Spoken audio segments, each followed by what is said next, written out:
From the Department of Management, Sheryl Kayne is giving us a talk entitled Erudite Wonder Woman. Take it away, Sheryl. Ta-da. Thank you. And as one of my students said to me today, that title tells me absolutely nothing. I said, thanks a lot. I thought it was very clever. And I hope that you'll agree once I get all the way through this. I had a great time with this. About 8 years ago, I was approached to create business, speaking, and writing workshops. Basically, we started with presentation skills workshops. And at the time, there was so much publicity in the Wall Street Journal and in Forbes magazine, where the big complaint was, especially of very big name employers, what's going on? Our new employees from undergrad and grad from some of the top name master's programs around the country, they don't write very well. They can't write. What's going on? Well, the Welch College of Business was already concerned about that, and we were already addressing it through specific workshops that I created and delivered and worked with the business school. And they were very, very effective. But one thing that I was finding when I began doing my research was that I began polling different organizations and companies in this area and asking them how they deal with this and what they were seeing and what their concerns were with writing. And I began getting the same answer all the time, which surprised me. Yes, writing is getting all the attention. However, they don't speak so well either. Began looking at the students in my class, and I love seeing students right here, because very often we're awfully quiet in class. Do you feel that sometimes? That there isn't really much time to talk.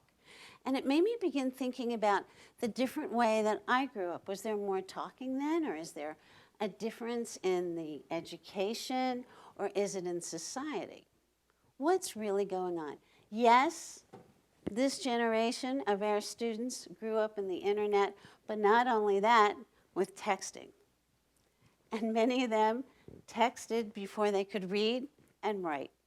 I know a 4-year-old who texts her mother every day when she's at work.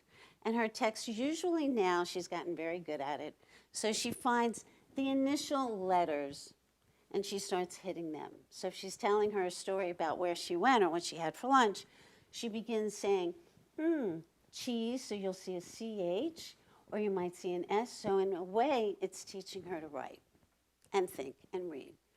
But in another way, texting is so short and so brief that it feels like a thought-out answer. It feels like a conversation. But it's not really. Our students aren't necessarily applying what they are learning on a higher level. And that is what the employers were saying to me.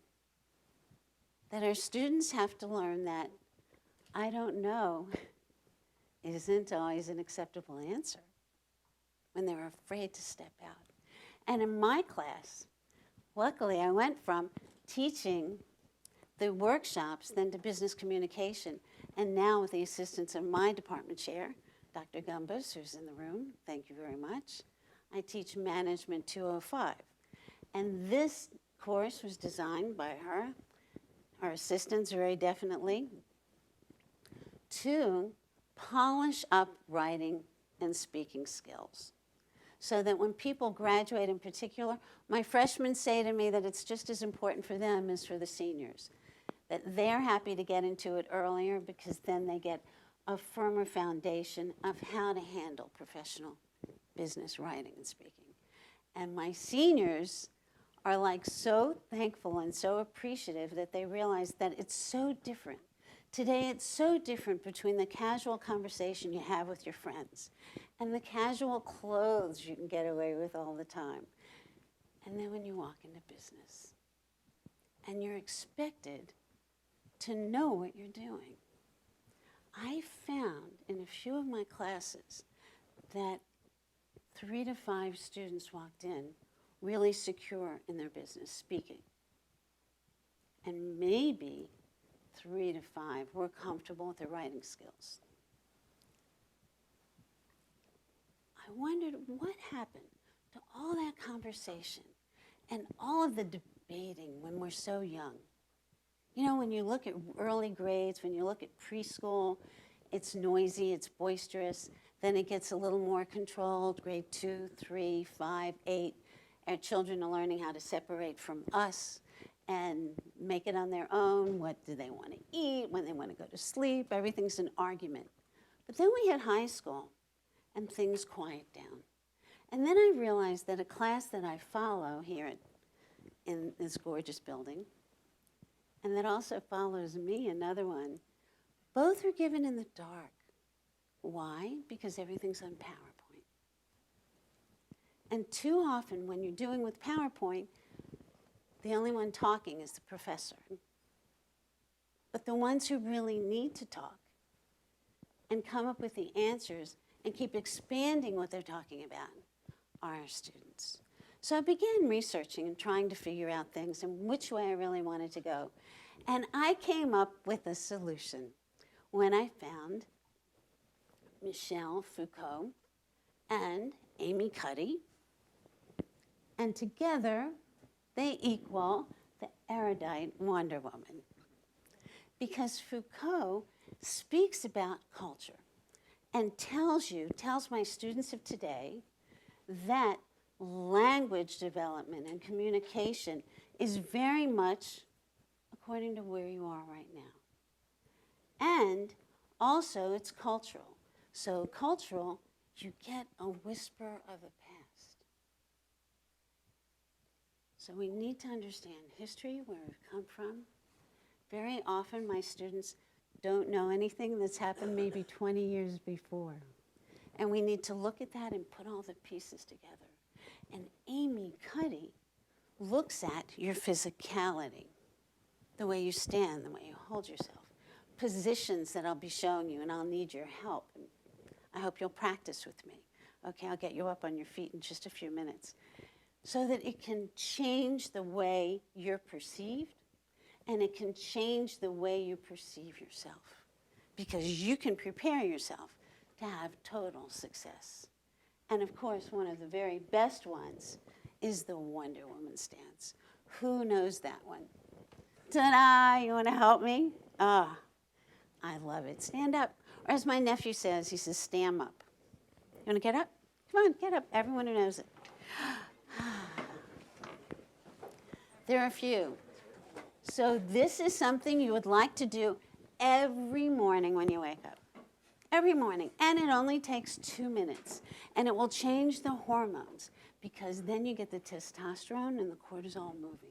Okay, you ready? I'm sure you know it. You want your feet to be about shoulder width apart, nice and comfortable so you can bend and move around. And the hands go here. Ta-da! Doesn't it feel good? And you want to hold it for 2 minutes. That's all it takes. Now, are you going on an interview? I have so many students now. Almost every day another one comes up and says, I got a job. And I go, wow! So what does this do? The victory pose. Some people call it the Jagger pose. Okay? You want to do this before you're going out to the interview. Someone said to me they could do it at the interview. I think it might not be too well received personally. I think you do it before. And you might want to do it if you have a trip to get somewhere. You might want to do it once you get in. Go to the bathroom. In the bathroom. Because outside, sometimes people are watching you. And when you walk in, sometimes people already, what do they give you? They say that they're asking you a little questionnaire. It's really a writing sample. So you need to be ready. Also, often there are people standing around there talking to you. They're really starting the interview.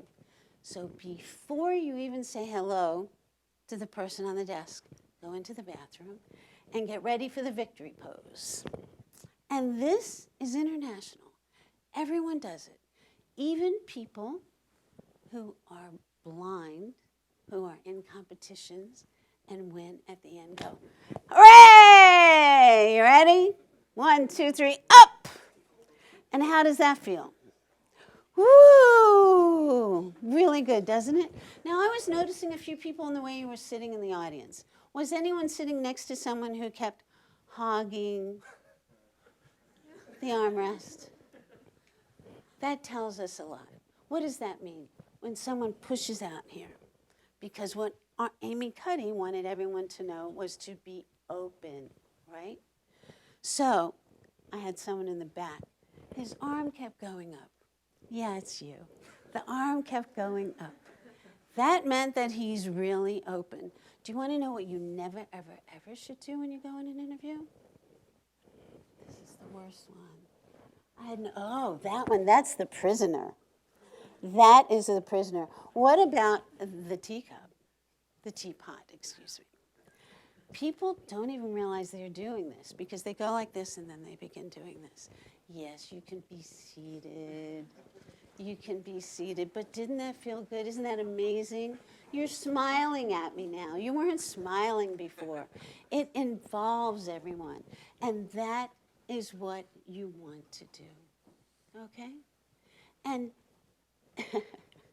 I should test my timing because there's something I have to show you when I get near to the end. And that is something you always want to know. I love some of these when they tell you exactly what you should do at a specific time. Ever heard of the loomer? A loomer is someone who looms. So I will show you that movement in just a moment. But one of the most important things, and my students always laugh at me, I'll admit it, I always tell them this on the very first day. So many people walk in and they are so uptight about speaking. In fact, once, I hate to admit it, I actually had a student leave the room to be sick. So I had never seen that before. I felt very badly. And what we did was after she felt better, we had a private one-on-one. And then we had another session where we just had a few staff. And then we had another session where we just had a few people in her age bracket from her class so that she began getting more comfortable. But people walk in so uptight, so negative. So I try to give them all very positive words so that they can feel success and take it with them and keep building on it. And I always tell them on the very first day of class, when this is from my mother Ruthie. So remember what the Ruthie says. When you don't know what you're doing, act like you do. And they look at me like I'm nuts. If you don't know what you're doing, how can you act like you do? When you are doing speaking, because I think this is the major problem. Through high school, through most of our schooling, it's always the presentation. So it sets it up in a very negative way. But now that we are here, and particularly our business students, know that you'll always be speaking, you'll always be talking, you'll always be communicating. It's just talking. But there is a different setup of talking at work and expressing yourself and pitching your ideas and getting them across than there is every day with our friends. So we have these two personas that we want to be very comfortable with each. And with the presentation persona, I want you to be able to pull it out whenever you need it and when you're just talking. And if there's ever a time when you can just fake it till you make it, it is talking. It truly is. But when you're at work, and here comes the boss. Okay, what do you want to do when you meet over at the coffee machine unexpectedly? Do you want to start going like this? No way. Do you want to just cringe back? No way.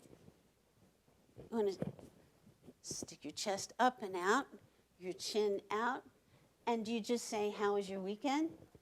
Absolutely not. You want to make sure that he understands what kind of powerhouse you are. I spent the entire morning reviewing your last 25 emails, and they were excellent, and I'll be fully ready to attend the meeting this afternoon. How's that? Powerful, right? Always remember your personal power. And when you are leaving that meeting, you want to make sure that you make your point.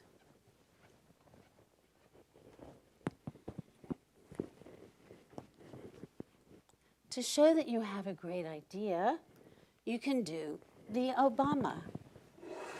The Obama is the feet upon the chair. Oh, I hope my shoes are clean. Wide open, hands back. And we've seen so many pictures of him like this. The Obama, ready for a great idea to come out. Or the Oprah. The Oprah, her feet are down. You have to be careful when you're wearing a dress. But she's leaning forward but open, and the head is up and out. And when you leave that next important meeting, where you want them to remember who you are and what you said, you get to be the loomer. Up straight, but forward, wide open, with that final, thank you very much. I loved being here with you today. I'm Sheryl Kayne.